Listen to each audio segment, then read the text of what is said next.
Discipline and emotional control. The beast within the investor. Jesse Livermore, the boy plunger, learned the hard way that the true battlefield of speculation was not the exchange floor, but the fragile landscape of the human mind. His first and most enduring lesson, etched onto his soul by 4 bankruptcies, was stark and unforgiving. The enemy is not the market. The enemy is you. The seduction of hope and fear. Livermore identified a fatal quartet of emotions that haunt every speculator: greed, fear, hope, and impatience. Greed whispers seductive promises of quick riches, urging you to abandon your protective stops. Fear paralyzes you, forcing you to liquidate a winning position too early or cling desperately to a losing one. He famously stated that hope is the most dangerous of all emotions in trading. When a position turns against you, hope encourages you to believe the loss is temporary, that the stock must recover. This dangerous delusion turns a controlled speculation into an unwilling and often catastrophic investment. Livermore learned to brutally reject hope, replacing it with cold, rational assessment. It never was my thinking that made the big money for me. It always was my sitting. Got that? My sitting tight. The iron rule. The market is your judge. For Livermore, the ticker tape was the ultimate arbiter, not his personal opinion. If he entered a position and it immediately moved against him, he viewed it as the market's verdict. You are wrong. His rule was absolute. Never argue with the ticker. Arguing meant stubbornly holding a losing trade, trying to justify an incorrect decision and compounding the initial error. This stubborn pride was, in his view, the psychological cancer of Wall Street. When he violated this rule, often near the peak of his fortunes, the consequences were swift and total, erasing millions in hours. The tragedy of broken discipline. Livermore wasn't just preaching discipline, he was confessing his own failures. His most dramatic downfall came when he allowed his staggering success to erode his foundational rules. He became cocky. Instead of following his own established pivotal points, he traded on intuition, or worse, he let his massive capital sway him into larger, riskier positions than his system allowed. Discipline, to Livermore, was the unseen safety net.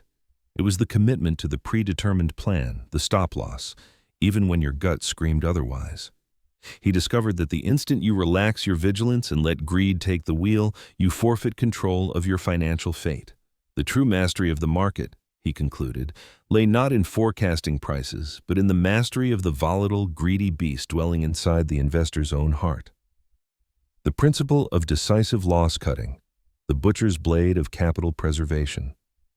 If Chapter 1 deals with the psychological warfare against oneself, Chapter 2 is the essential, brutal mechanics of survival. The swift, uncompromising use of the butcher's blade to cut losses. Jesse Livermore, a man who saw fortunes vanish overnight, distilled his survival strategy into a single, terrifying principle. Capital preservation is paramount, and the quickest way to preserve it is to destroy your losing positions. The golden rule, cutting the cancer. Livermore's golden rule was simple and ruthlessly effective. Cut losses quickly, let profits run. He viewed a losing trade not merely as a financial setback, but as a dangerous infection spreading through his portfolio. Allowing a small loss to fester was an act of financial cowardice and self-delusion.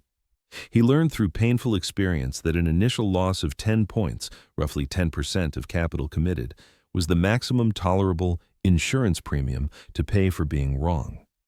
If the market demonstrated his initial thesis was false by moving past that critical threshold, there was only one action: execute the trade and exit. No hesitation, no debate, no waiting for a miraculous recovery. The financial suicide of averaging down. Perhaps the most dramatic and financially fatal mistake Livermore condemned was the practice of averaging down, buying more of a stock that has fallen to reduce the average cost. He considered this not a strategy, but financial suicide disguised as thriftiness. Do not average your losses. This is perhaps the most foolish thing an amateur investor can do. Averaging down means committing good money after bad. It means doubling the size of your mistake and dramatically increasing the risk exposure in a position that the market has already clearly branded a loser. When Livermore witnessed others doing this, or succumb to the temptation himself during moments of weakness. He knew the trader was prioritizing ego, the need to be right, over capital, the need to survive. The result was always the same, a deep, crippling hole that was exponentially harder to climb out of. The stop loss, an unbreakable covenant. Livermore's discipline demanded that he determine his stop-loss point before entering a trade, making it an unbreakable covenant. This wasn't an elastic suggestion, it was a non-negotiable exit door. This principle shielded him from the market's psychological traps. By setting the stop-loss beforehand, the decision to sell was rendered purely mechanical, overriding the internal screams of hope and fear that arise when the ticker flashes red. It was this uncompromising commitment to the predetermined risk that allowed him to survive the notorious crashes of 1907 and 1929. While others were wiped out, his ability to sever his ties to losing positions, no matter the pain, ensured that he remained solvent, ready to strike again. Absolute patience, the silent killers of impatience and continuous action. Jesse Livermore's journey was a stark realization that the vast majority of wealth in speculation is not accumulated through relentless activity, but through stunning inactivity. He often lamented that the biggest obstacle to his own success was the psychological compulsion to constantly be in the game. Chapter 3 reveals the secret weapon of the master speculator, absolute patience, the strategic decision to wait, sometimes for months, until the market confirms your grand vision. The seduction of the daily ticker. The novice trader is addicted to action, viewing the market as a casino demanding constant participation. Livermore called this the seduction of the daily ticker, the irresistible urge to trade every dip and rise, accumulating commissions and small, anxiety-ridden gains. He discovered that this continuous action was a recipe for financial erosion. The big money, the truly life-changing fortunes, was never made from daily skirmishes. The big money is not in the buying and selling, but in the waiting. Money is made by sitting, not trading. This quote is a testament to the power of holding a position through a major move. Once the market validated his thesis, Livermore would become an immovable object, enduring minor corrections and noise, focusing solely on the grand overarching trend he had identified. The patience required to maintain a winning position through a 50-point run, ignoring the advice of nervous friends and the jitters of the ticker, was his true masterpiece. Waiting for the pivotal point, Livermore's trading was governed by his concept of the pivotal point. This was not just a random price level. It was the critical moment where the market's character changed, confirming a major breakout or reversal. He warned against entering a trade prematurely, arguing that anticipation was a dangerous luxury. He would wait, sometimes agonizingly, for the stock to cross the pivotal point, validating his hypothesis with undeniable volume and price action. The cost of this wait, the money he didn't make on the initial move, was his insurance premium against being wrong. The strategic retreat, going fishing. The ultimate display of patience was knowing when to quit trading entirely. Livermore realized there were periods when the market was choppy, directionless, or simply confusing. In these turbulent times, the aggressive amateur loses money attempting to navigate the uncertainty. The professional, however, acknowledges the lack of clarity. Livermore's advice for these periods was brutal but brilliant. Go fishing. He encouraged a total retreat, preserving capital and mental clarity. This strategic inaction was his genius. By stepping away, he wasn't risking capital in ambiguous conditions, ensuring that when the next clear pivotal point appeared, his war chest was full, his nerves were calm, and he was ready to strike with lethal force. Market analysis and observation, the isolation of independent thought. Jesse Livermore operated with the cold calculation of a chess grandmaster, viewing the financial arena not as a democratic voting booth, but as a vast, observable mechanism. His greatest analytical strength lay in his fierce independence, a willingness to divorce himself from the roar of the crowd and rely solely on his own deductions. Chapter 4 details the crucial practice of independent thinking, the essential isolation required to survive the market's psychological traps, the lethal poison of the tip. In the fever-pitch environment of early 20th century Wall Street, rumors and insider tips flowed like cheap whiskey. Livermore learned quickly that relying on these whispers was financial suicide. The fatal flaw of the tip, he realized, was one of ownership and accountability. If you blindly follow a tip, you are buying not with conviction, but with hope. And when the stock goes against you, the person who gave the tip won't be there to tell you when to sell. Following a tip meant giving away the critical power of the exit strategy. A trader who buys on another's advice has no rational basis for cutting the loss. This toxic dependency, Livermore observed, turned countless promising speculators into bankrupt supplicants. His decision was absolute: never trade on rumor, only act on your own quantified analysis. Observing the leaders, the whisper of the titans. Instead of listening to the gossip, Livermore focused his sharp intellect on the observable facts of price and volume, particularly within the leading stocks of the day. He recognized that the general market trend was often masked by noise, but the true underlying strength or weakness was always concentrated in the few stocks that drove the momentum.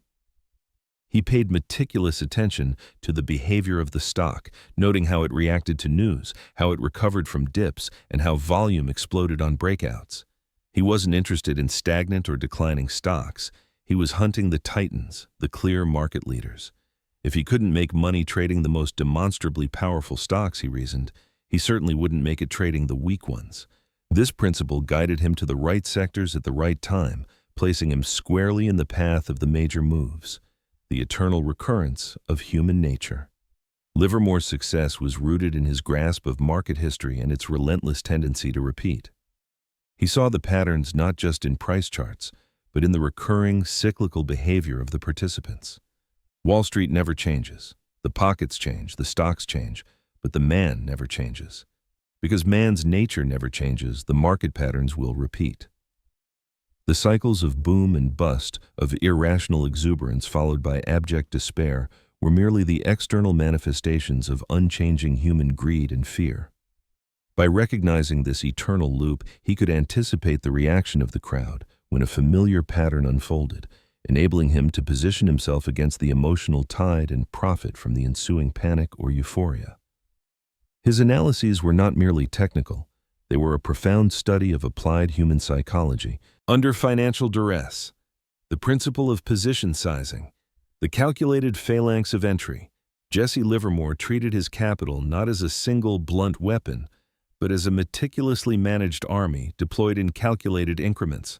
His system for entering a position, known as scaling in, was a masterful strategy that married capital preservation with the explosive potential of compounding profits. This approach ensured that his full financial weight was only committed to trades that were actively proving him right. The initial probe, a test of the waters. The amateur trader plunges head first, committing 100% of their intended position size on the first buy order, a reckless act Livermore vehemently opposed. Instead, he advocated for an initial probing purchase. This first entry, typically only 20% or 25% of the total planned position, served a vital dual purpose. It was a test of the market's immediate response, and it was a strategic psychological check against impetuousness. Always begin by taking a position so small that you can afford to lose the entire amount if the stock goes against you. This first tranche was a low-cost experiment. If the stock immediately moved against him, the loss was minimal, and he would liquidate the small position immediately, thanking the market for the cheap lesson. His primary capital remained intact, preserved for the next, clearer opportunity. The strategic reinforcement, feeding the winners. The true genius of Livermore's sizing model lay in the rule of reinforcement. He would only add to his position if and only if the initial tranche showed a profit. When the first 20% moved into profitable territory, the market had given him the green light. He would then strategically add the second tranche, followed by the third, building the position incrementally as the price continued its upward or downward if shorting trajectory. This created a profound psychological and financial advantage. Risk control. The majority of his risk was committed only when the trade was already in the money. The market was financing the risk of the later tranches. Greed management. This systematic scaling prevented him from overcommitting out of sheer greed. His commitment expanded logically, not emotionally. The phalanx formation, maximum leverage on proven trends. By the time Livermore had fully scaled into his position, the stock had typically moved significantly past his initial entry point. Its cost would be higher than the first purchase, but the overall trade was now overwhelmingly in the black, with the market having confirmed the trend multiple times. This disciplined, phased entry was the engine of his legendary gains. It ensured that the biggest part of his capital was aggressively leveraged only on the winningest trades. It was a calculated form of financial warfare, deploying reconnaissance, the first tranche, confirming the enemy's position, and then unleashing the full phalanx only when south. Victory was demonstrably probable. This cold, hard logic, detached from emotional urgency, enabled him to ride the great sustained market movements that built and rebuilt his legendary fortunes.